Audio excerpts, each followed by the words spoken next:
cheap porn, guys.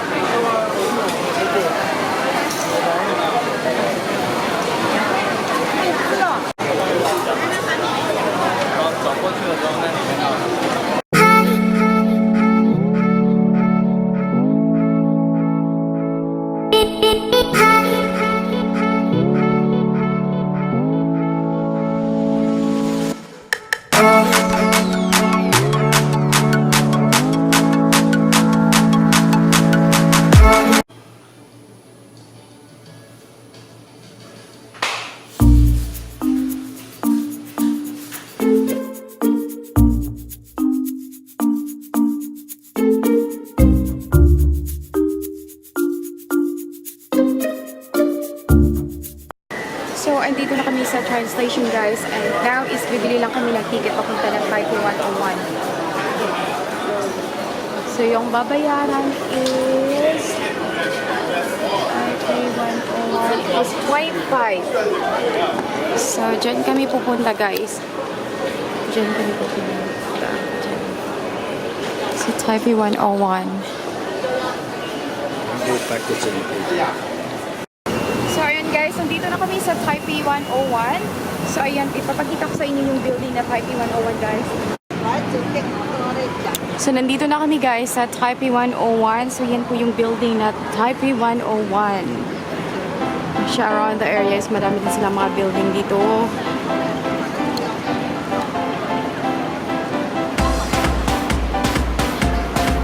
So, ang daming mga tao dito guys, as in, madaming tao.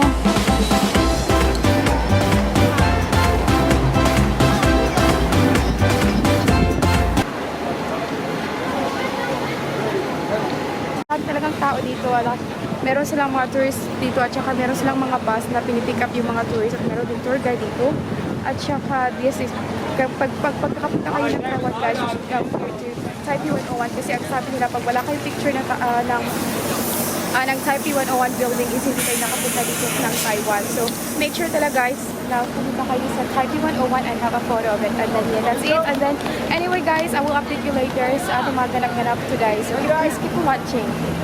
So papasok tayo sa Taipei 101 guys. Titignan namin sa loob kung ano mga hitsura sa loob guys. Ayan.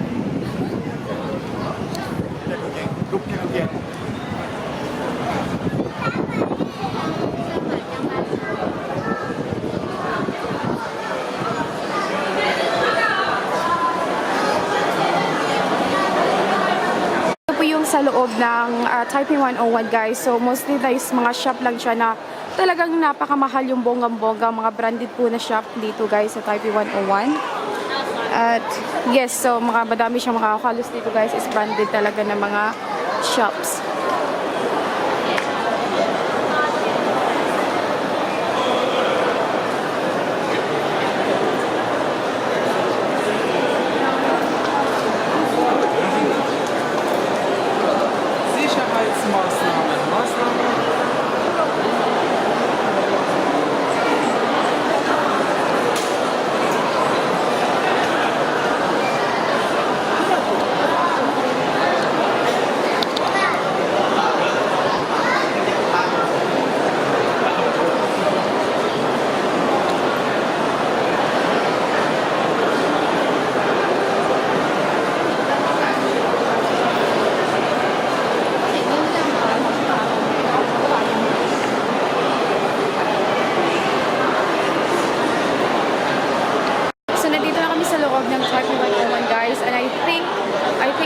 Sana ito yung pinakamalaking shopping center dito sa Taiwan.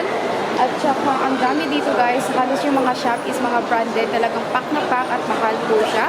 Talagang yung mga brand dito guys is talagang lahat na ng mga brand na na i-mention nyo guys is nandito sa Taipei 101. So talagang mababankrupt kayo dito ng bonggang-bongga guys. Kaya pag mayaman kayo guys, is punta na po kayo sa Taipei 101. At talagang worth it yung pera dito. Worth it yung mga pera dito. But for me guys, maglakad-lakad lang muna kami kasi wala akong pambili ng mga ganito. Pero anyway, nag-enjoy naman kami dito. At saka yes nga, ang dami mga tao dito guys. At halos sa mga Chinese dito is mga mayayaman sila guys. Kaya makakabili talaga sila kung ano mga gusto nilang bilhin. So nandito yung, ano mga nandito guys is yung mga Rolex, yung mga Patek Philippe, yung madami guys, lahat-lahat na yung mga branded na mga products. Lahat-lahat yun is nandito po sa Taipei 101 guys. Kaya kung mahilig kayo sa mga branded na mga products guys, is all you need to do is to come here at Taipei 101 and you can find whatever brands that you like. So ayan, ang dami talagang brands like Tiffany and Co.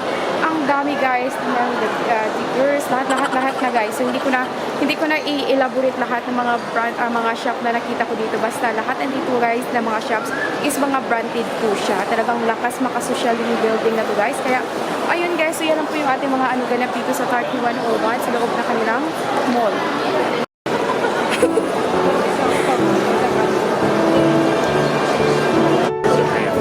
Yes, so pupunta kami dito guys. We're having lunch here. So we have choices of meat and then blah blah blah. So hindi namin niya mababasa. Come on, let's go upstairs.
Dito daw yung pinakamalaki na night market dito sa Taiwan. And then yung nag-catch lang kami ng bus na 1800 yung number niya guys. At saka yung binayaran namin is 50 NTD, so which is 100 dalawa kami. And then yung bus ride naman is 56 minutes at saka free wifi pa yun guys. At saka aircon. So napakaganda ng mga bus nila guys. Kaya tara guys, samahan niyo po kami sa aming night market adventure. Kaya huwag kayong mawawala. Keep on watching guys. So, nandito kami guys, parang halos lahat dito guys is food stalls nila. So, meron silang madami mga different sort of foods, meron mga kahit ano-ano guys, kung gusto niyo ayan, meron silang mga Japanese, meron silang mga noodles, meron silang mga sabaw-sabaw. So, madami guys, kahit anong klaseng pagkain nandito, kaya ang daming tao po.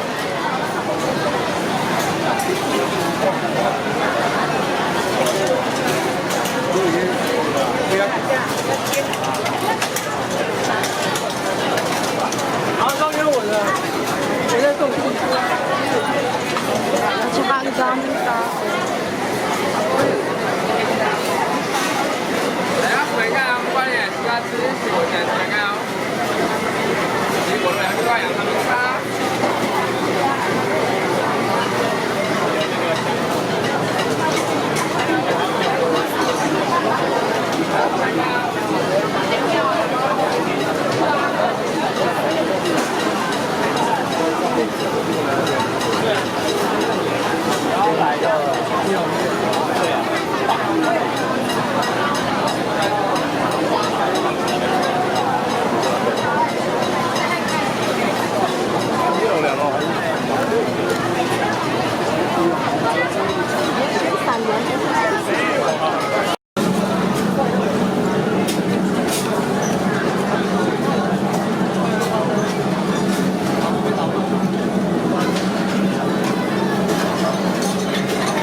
yung tinikman namin yung oyster with eggs. Ano din namin siya dito guys, napaka-strong ng lasa niya. Meron silang fresh juice, orange juice.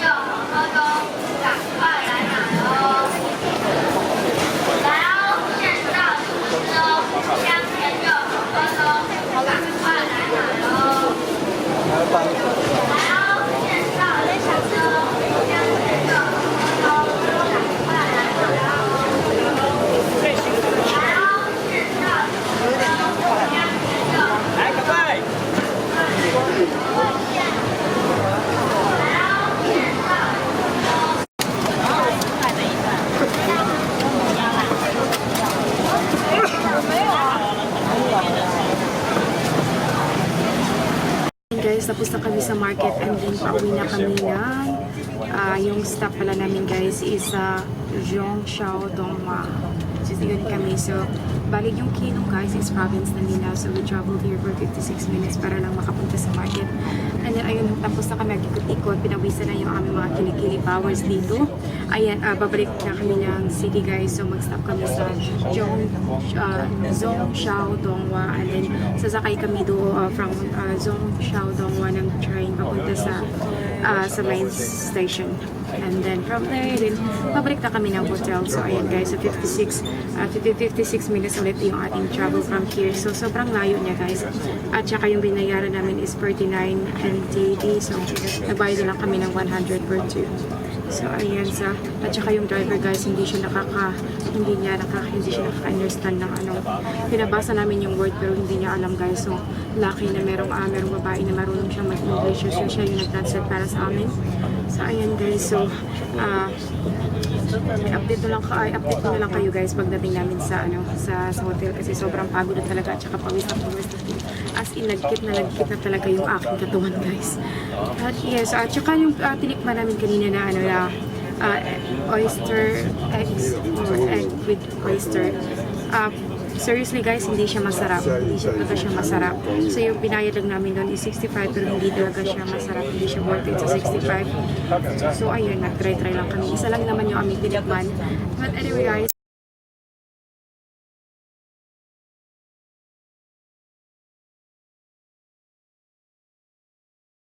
ayan, finally guys, nakarating na kami ng aming hotel at saka kami guys, maliligo kami.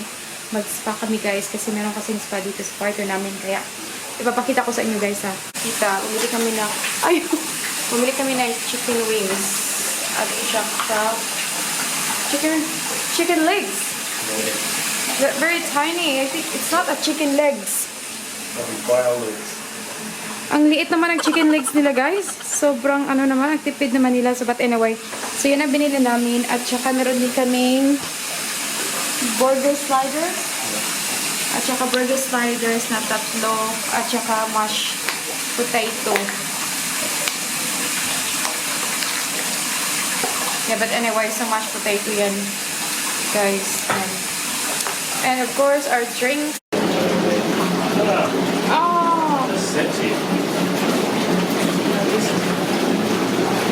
So ayun na guys, nilagay ko na yung ating fragrance spa oil. So, yun na, ready na kayo sa aming spa.